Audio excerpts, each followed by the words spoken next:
বিকেলে Jackson হাইটসের diversity প্লাজায় যুক্তরাষ্ট্র আওয়ামী লীগ, মহানগর আওয়ামী লীগ সহ তাদের অঙ্গ সংগঠনের নেতাকর্মীরা জড়ো হন। বিটিভি ভবন, মেট্রো রেলে অগ্নিসংযোগ ও দলীয় নেতাকর্মীদের উপর হামলার প্রতিবাদে স্লোগান দেন তারা। এর ঠিক আধা ঘন্টা পরে আওয়ামী লীগের সমাবেশের ঠিক পাশেই সমাবেশ শুরু করে বিএনপি নেতাকর্মীরা। দুই দলের কর্মীরা একে অপরকে লক্ষ্য করে এ সময় স্লোগান দিতে থাকে। এতে সেখানে উত্তেজনা দেখা দেয়। খবর পেয়ে পুলিশ উপস্থিত হয়ে দুই পক্ষকে সরে যেতে বলে। এতে দুই পক্ষের সমাবেশই পণ্ড হয়ে যায়।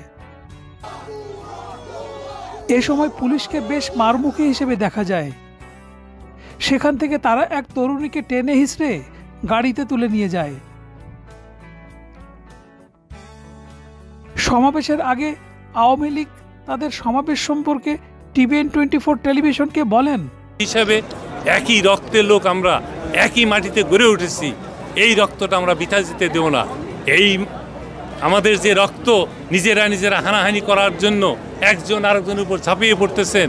আশা করি ইতিমধ্যেই আমাদের মাননীয় প্রধানমন্ত্রী জনাব শেখ হাসিনা বলেছেন যে আসুন আমরা আলাপ আলোচনার মাধ্যমে আমরা সমাধান করব।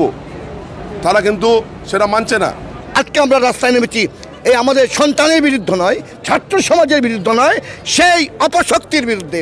যেখানে জামাত শিবির, যেখানে 71-এর ঘাতক, সেখানে আমাদের অবস্থান থাকবে। একটি কথাই বলতে চাই, এই যুক্তরাষ্ট্রের মাটিতে জননেত্রী আগেও প্রমাণিত হয়েছে, এখনও প্রমাণিত আছে। এই যুক্তরাষ্ট্রের মাটি জননেত্রী শেখ হাসিনার ঘাঁটি। যুক্তরাষ্ট্র সহ বাংলাদেশে যেখানে জামাত বিএনপি নৈরাজ্য সৃষ্টি করবে, আমরা যুক্তরাষ্ট্র আওয়ামী লীগের পক্ষ থেকে, মহানগর আওয়ামী লীগের পক্ষ থেকে সাত ভাঙা জবাব দিব। যে দেখেন 2013-এ আমরা বলেছিলাম তুই রাজাকার, তুই রাজাকার। আজকে 2014-এ 2024-এ এসে আমাদেরকে শুনতে হয়েছে তুমি কে আমি কে, রাজাকার রাজাকার। এর চাইতে বিভৎস চেহারা আমরা আর কি দেখব এই স্বাধীন সার্বভৌম বাংলাদেশে। এ সময় বিএনপির নেতারা তাদের সমাবেশ থেকে কোটা সংস্কার আন্দোলনে ছাত্রদের উপর ছাত্রলীগ ও পুলিশি হামলার প্রতিবাদ জানান। আপনারা দেখেছেন এই কুলাঙ্গারদের সাথে পুলিশ বাহিনী আমাদের বাংলাদেশের প্রায় 35 সরকারি চাকুরিতে কোটা সংস্কারের দাবিতে আন্দোলনরত ছাত্রদের উপর হামলার প্রতিবাদে জ্যামাইকায় ইয়র্ক কলেজের ছাত্র ও সেখানকার বাসিন্দারা এক মানববন্ধনের আয়োজন করে। প্রতিবাদকারীরা বলেন,